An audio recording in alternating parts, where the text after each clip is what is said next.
When we decided to put together a list of track tips, Nissan said they wanted to be a part of it. Now, I thought they'd probably ship us a 370Z, and I foolishly hoped it would be a NISMO GT-R, but instead they sent us something completely unexpected, a Maxima.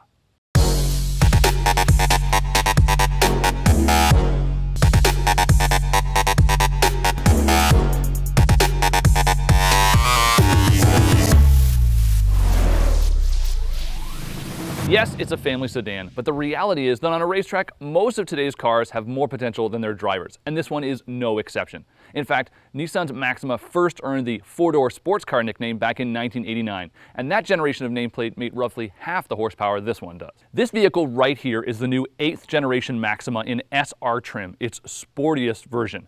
It comes with numerous exclusive features, including custom suspension tuning, a thicker front sway bar, larger 19-inch wheels, and you can even opt for grippier, high-performance rubber. There's a new drive mode selector with normal and sport modes that controls throttle response, transmission settings, steering feel, and even the amount of sound you hear from the engine.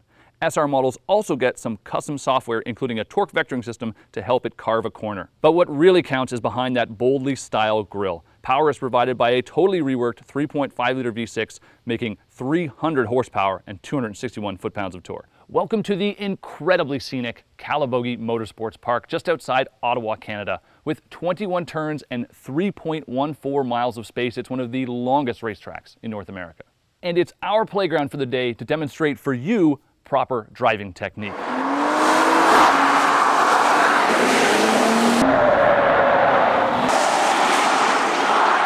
But before I get in the Maxima, here are a few things you should do first.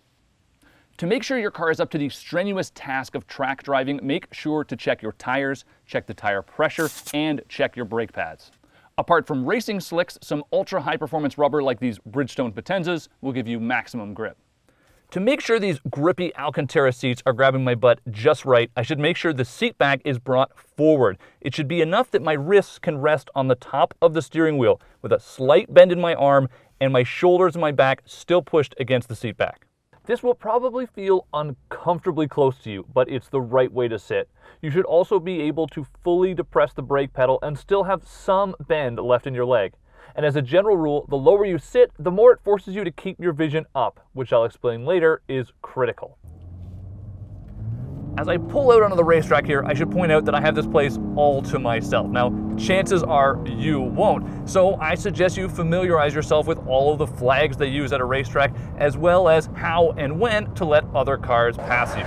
Now, I don't really have that problem, but even if I did, I've got 300 horsepower.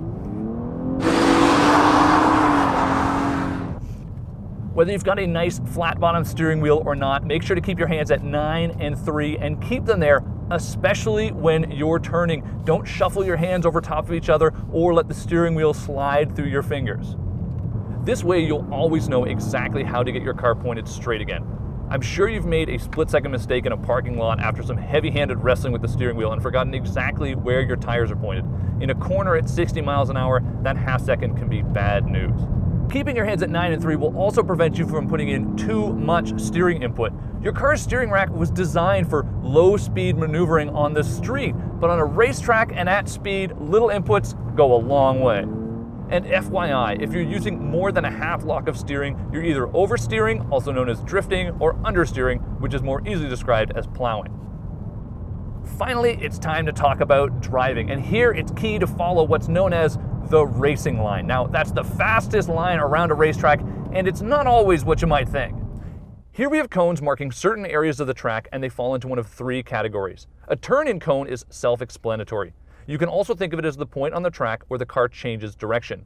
The next cone is the apex, marking the innermost point of the corner, and it's critical.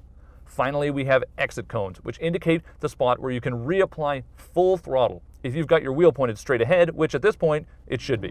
Many corners on a racetrack are late apex corners. Now, if you look at a conventional U-shaped turn, it's easy to spot the middle of it, but that is not the apex. The apex is usually much further on, and it allows you, as the driver, to cut a much larger arc and carry more speed through the corner.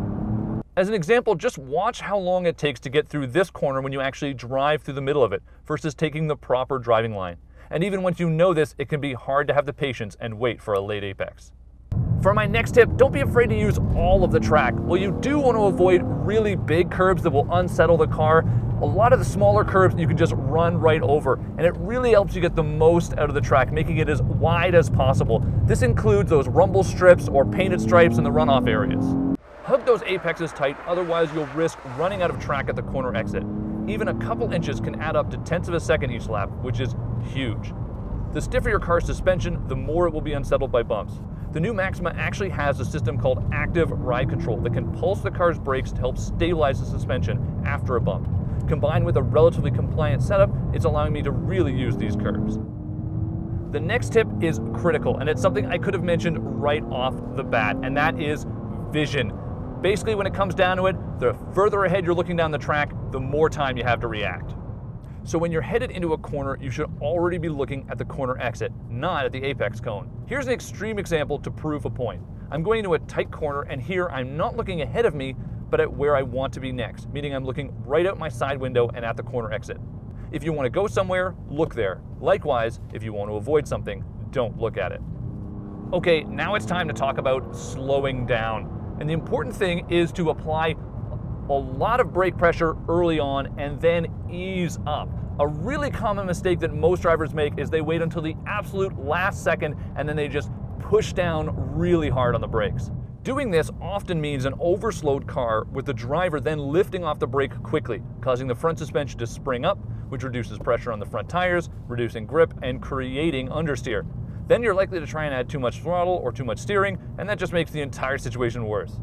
It's important to note that you do not have to do all of your braking in a straight line. The technique known as trail braking is the point at which you're actually letting up off of the brake pedal past the turn-in cone. This is less about slowing the car and more about ensuring a smooth transfer of weight and maximizing the front tire's grip.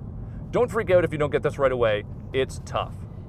Once you've slowed down for a corner, smoothly turned in, and nailed the apex, it's time to accelerate again.